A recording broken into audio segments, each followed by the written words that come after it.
Video பார்த்துட்டு இருக்கிற உங்க எல்லாருக்கும் வணக்கம். இன்னைக்கு நான் 2022 வருஷம் ரிலீஸ் ஆன நேக்கடு அப்படின்ற ஒரு தமிழ் ஷார்ட் பிலிமோட கதையை தான் சொல்ல போறேன். இந்த படத்தோட பொன்லைன் பத்தி எல்லாம் பேசாம நேரா படத்தோட கதைக்குள்ள போயிடலாம். அதுக்கு முன்னாடி இந்த படத்தை 18 வயசுக்கு மேற்பட்டவங்க மட்டும் பாருங்க. அதுக்கு கீழே இருக்கிற யாரா இருந்தாலும் நான் சொல்ல போற கதையை மட்டும் கேட்டுக்குங்க. மற்றபடி இந்த ஒரு தவறான காட்சிகளும் இந்த வீடியோல காட்டப்படாது. முதல் யாராச்சும் இந்த வீடியோ பார்த்துட்டு இருக்கீங்கன்னா நீங்க கேட்டுக்கொண்டிருப்பது தமிழ் சேனல். நான் ஹரிஹரன். இந்த சேனல் உங்களுக்கு பிடிச்சிருந்தா மட்டும் சப்ஸ்கிரைப் பண்ணி பக்கத்துல வர பெல் பட்டியும் சேர்த்து கிளிக் பண்ணிக்கீங்க. டெலிகிராம்ல ஃபாலோ பண்ணாதவங்க ஃபாலோ பண்ணிக்கீங்க. இப்ப நாம இந்த படத்தோட கதைக்குள்ள போயிடலாம். இந்த படத்தோட தொடக்கத்திலேயே ஒரு பொண்ணு வீட்டு வேலையெல்லாம் பார்த்துட்டு இருக்க மாதிரி காட்டுறாங்க. அவங்க உட்கார்ந்து இருக்க போதும் அவங்களோட ட்ரெஸ் சென்ஸுமே பார்த்தீங்கன்னா ரொம்ப தாறுமாறா இருக்கு. இதை எல்லாத்தையுமே அந்த வீட்டுல இருக்க ஒரு பையன் நோட் பண்ணிட்டு இருக்கான். அது மட்டும் இல்லாம அந்த லேடி கீழே உட்காந்துட்டு வீட்டை தொலைச்சிட்டு இருக்கப்ப அவங்க முன்னாடி போய் உட்காந்துட்டு அவங்களோட நோட்டம்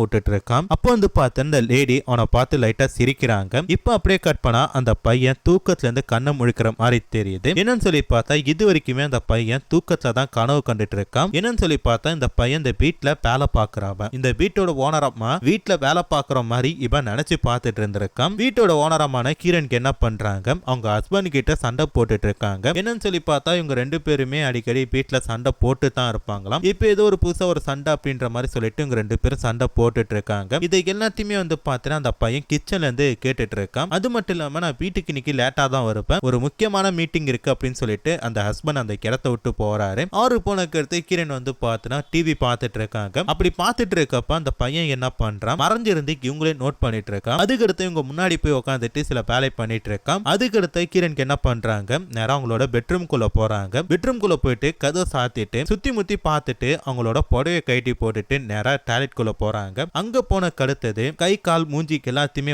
பார்த்தீங்கன்னா கழுதிட்டு இருக்காங்க. அப்படி கழுவி முடிச்சதும் திடீர்னு பார்த்தீங்கன்னா தன்னோட ட்ரெஸ் எல்லாட்டி கழட்டி போட்டு நேக்கடா நிக்கிறாங்க. அப்போ பார்த்தீங்கன்னா அந்த பையன் ஹீரோனோட ரூம் குள்ள வந்துட்டு சுத்தம் பண்ணிட்டு இருக்கான் வேலைக்காரன். ஆனா இது ஹீரோனுக்கும் தெரியாது, இவங்க இந்த மாதிரி ட்ரெஸ் இல்லாம இருப்பாங்க அப்படின்ட்டு அந்த பையனுக்குமே தெரியாது. அப்போ பார்த்தீங்கன்னா இவங்க டக்குன்னு வெளில வராங்க. அதை பார்த்துட்டு அவன் பயந்து அடிச்சுட்டு ஓடிட்டான். இது ஹீரோனுக்கு ஒண்ணுமே புரியல, என்னடா நடக்குது அப்படின்னு சொல்லிட்டு ஒரு நிமிஷம் யோசிச்சு பார்த்துட்டு அப்புறம் என்ன பண்றாங்க, சரி பரவாயில்ல அப்படின்னு சொல்லிட்டு அப்படியே வீட்டுக்குள்ள நடந்து போயிட்டு இருக்காங்க. அதுக்கடுத்து பார்த்தா அந்த பையனோட மூஞ்சில கூட இவங்க முழிக்கல, அவனும் இவங்க மூஞ்ச பாக்குறதுக்கு கூச்சப்பட்டு இருக்கான். அதுக்கடுத்து அவங்க வீட்டுக்கார கால் பண்ணிட்டு நான் வீட்டுக்கு வரேன் சாப்பாடு ரெடி பண்ண அப்படின்ற மாதிரி சொல்றாரு. சரிட்டு அப்படின்ட்டு கிரண் காலை கட் பண்ணிட்டாங்க. அதுக்கடுத்து பார்த்தா சாப்பிடறதுக்காக எல்லாரும் உட்காந்துட்டு இருக்காங்க. அப்போ பார்த்தா சாப்பாடுல செம்ம உப்பா இருக்கு அப்படின்னு சொல்லிட்டு அந்த வேலைக்காரனை கூட்டு வச்சு திட்டிட்டு இருக்காங்க. ஏன்டா உனக்கு அறிவு கிடையாதா, ஏன் இந்த மாதிரிலாம் பண்ணிட்டு இருக்க, எத்தனை வாட்டி சொல்லியிருக்கேன் இந்த மாதிரிலாம் பண்ணக்கூடாது அப்படின்ற மாதிரி திட்டிட்டு இருக்காங்க. ஆனா அவங்க வீட்டுக்காரருக்கு எதுவுமே தெரியல போல இருக்கு. மனுஷன் சாப்பாடை போட்டுட்டு தின்னுட்டே இருக்காரு செல்ல பார்த்துட்டு. அப்போ பார்த்தா அவருக்கு ஒரு போன் கால் வருது. ஒரு முக்கியமான கிளைண்ட் பார்த்தா திருப்பி வந்துட்டாங்களாம், மீட்டிங் கேன்சல் பண்ணல, சீக்கிரம் பாங்க அப்படின்ற மாதிரி சொல்றாங்க. உடனே அவர் என்ன பண்றாரு, சாப்பிடாம கொள்ளாம அந்த இடத்தை விட்டு போறாரு. அதுக்கடுத்து கிரண் பாத்தீங்கன்னா உட்காந்துட்டு இருக்காங்க திருப்பி டிவி பார்த்துட்டு. அப்போ அந்த வேலைக்காரன் மன்னிப்பு கேட்கறான். தெரியுதுல ஏன் இந்த மாதிரி தப்பு பண்ணும், தெரிஞ்சதானே நீ தப்பு பண்ற அப்படின்ற மாதிரி சொல்றாங்க. இதுக்கு மேலாச்சும் சாப்பாட கரெக்டா உப்பு பார்த்து போடு, சும்மா தேவையில்லாத வேலை எல்லாம் பார்த்துட்டு இருக்காது அப்படின்ற மாதிரி சொல்றப்ப இல்லம்மா நான் வேற ஒண்ணுத்துக்காக மன்னிப்பு கேட்டேன் அப்படின்ற மாதிரி சொல்றான். எதுக்கு அப்படின்னு சொல்லி கேட்கறப்ப இல்லம்மா உங்களை அப்படி பார்த்துட்டேன்ல அதுதான் மனசு குறுகுறுன்னு இருக்கு, அதுக்கு தான் நீங்க திட்டுறீங்களோன்னு சொல்லிட்டு நான் மன்னிப்பு கேட்க வந்தேன் அப்படின்ற மாதிரி சொல்றப்ப அதெல்லாம் நான் பெருசா எடுத்துக்கல, இனிமேட்டாச்சும் சாப்பாடுல உப்பை கரெக்டா போடு, நான் சொல்லி கொடுத்த மாதிரி சமைக்கணும் புரியுதா அப்படின்றாங்க. இருந்தாலும் அம்மா அப்படின்றப்ப டே போடா அப்படின்ற மாதிரி சொல்லி அனுப்பி விட்டுட்டாங்க. அவனும் பார்த்தீங்கன்னா இதை பெருசா எடுத்துக்காம வீட்டோட வேலையெல்லாம் பார்த்துட்டு இருக்கான். அப்போ பார்த்தீங்கன்னா கிரண் அவன் கிட்ட போயிட்டு பேசிட்டு இருக்காங்க. என்ன சொல்றாங்கன்னா உண்மையா சொல்லு, நீ அப்படி பார்த்தது என்ன நினைச்ச அப்படின்ற மாதிரி கேட்கிறப்ப ஒண்ணு இல்லம்மா என்ன மன்னிச்சிருங்கம்மா நான் தெரியாம பார்த்துட்டம்மா அப்படின்ற மாதிரி அவன் சொல்றான். இங்க பாரு நான் கேட்கறதுக்கு மட்டும் பதில் சொல்லு, என்ன அப்படி பார்த்ததும் நீ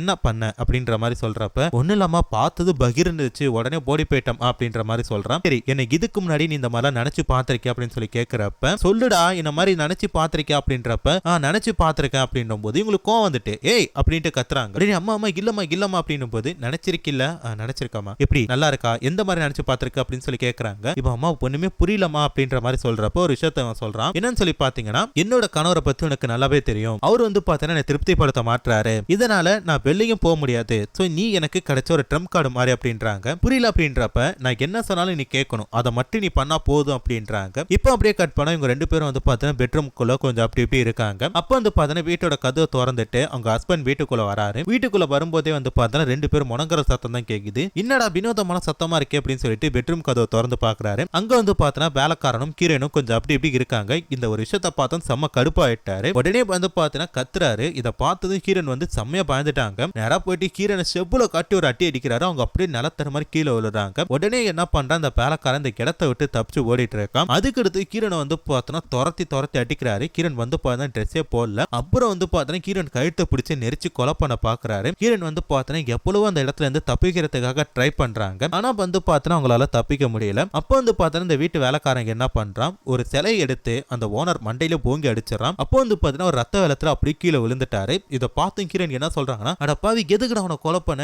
எனக்கு தெரியாதுமா, இதை எடுத்து அடிச்சா செத்துருவாங்கன்ட்டு எனக்கு தெரியாதுமா அப்படின்ற மாதிரி சொல்றான். ஐயோ என்ன பண்ற தெரியல, நீ என்ன பண்ற சீக்கிரம் போய் தண்ணியை பிடிச்சிட்டு போ அப்படின்ற மாதிரி சொல்றாங்க. இவனு என்ன பண்றான், ஐயோன்ட்டு தள்ள அடிச்சுட்டே போயிட்டு பாத்ரூம்ல தண்ணி எல்லாம் ஃபில் பண்ணிட்டு இருக்கா. அது ஃபில் ஆகிற கேப்ல இவனு என்ன பண்றான், ட்ரெஸ்ஸை போட்டுட்டு தண்ணி எடுத்துட்டு வந்து துடைக்கலாம் அப்படின்னு சொல்லி போறப்ப கிரண் என்ன பண்றாங்க, இருடா இதுல தொடச்ச மாட்டிப்போம், ஒரு நிமிஷம் வெயிட் பண்ணு அப்படின்ற மாதிரி சொல்றாங்க. கிரண் யோசிச்சுட்டே இருக்காங்க. இவன் பதறிட்டே இருக்கான். இவங்க வெயிட் பண்ணுன்றாங்க. இவன் பதறிட்டே இருக்கான். நம்ம பதட்டமா இருக்குமா, பயமா இருக்குமா, ஏதாச்சும் பண்ணுமா, நம்ம பண்ணிட்டோமா, மன்னிச்சிருமா அப்படின்றப்ப இருடா ஒரு 5 நிமிஷம் போறடா அப்படி இப்படின்னு சொல்லி சுத்திட்டே இருக்கப்ப கரெக்டா காலிங் பெல் சவுண்ட் கேக்குது. இதை பார்த்து தான் ஒரு நிமிஷம் பயந்தே போயிட்டான். அம்மா யாரோ வந்துட்டாங்கம்மா அப்படின்றப்ப போலீஸ் தான் வந்திருக்காங்க அப்படின்ட்டு ஹீரோன் சர்வசாதாரணமா சொல்றாங்க. என்ன சொல்றீங்க அப்படின்னு சொல்லி கேட்கறப்ப, பின்ன என்ன நினைச்சிட்டு இருக்க, நீ என்ன ரேப் பண்ணிட்டு என் புருஷனை கொலை பண்ணிட்ட, அப்படிதான் நான் போலீஸ்க்கு கம்ப்ளைண்ட் பண்ணேன், நான் தான் வர சொன்னேன் அப்படின்ற மாதிரி சொல்றாங்க. நீ தண்ணி பிடிக்க போன கேப்ல நான் போலீஸ் கிட்ட போன் பண்ணி இந்த மாதிரி மாட்டி விட்டேன் அப்படின்றாங்க. இது அவனுக்கு ஒண்ணுமே புரியல, ஏன் இப்படி பண்ணீங்க அப்படின்னு சொல்லி கேட்கறப்ப, பின்ன என் புருஷனுக்கு வந்து பார்த்தா ஏகப்பட்ட சொத்து இருக்கு, அவன் செத்ததுக்கு அடுத்தது அந்த சொத்துல இப்ப எனக்கு தான் வரப்போகுது, இவ்வளவு சொத்தையும் வச்சுட்டு நான் உன் கூட இருப்பேன்னு நினைச்சியா, அதான் உன்னை மாட்டி விட்டுட்டு இப்ப இந்த சொத்தெல்லாம் எடுத்து நான் போறேன் அப்படின்ற மாதிரி சொல்றாங்க.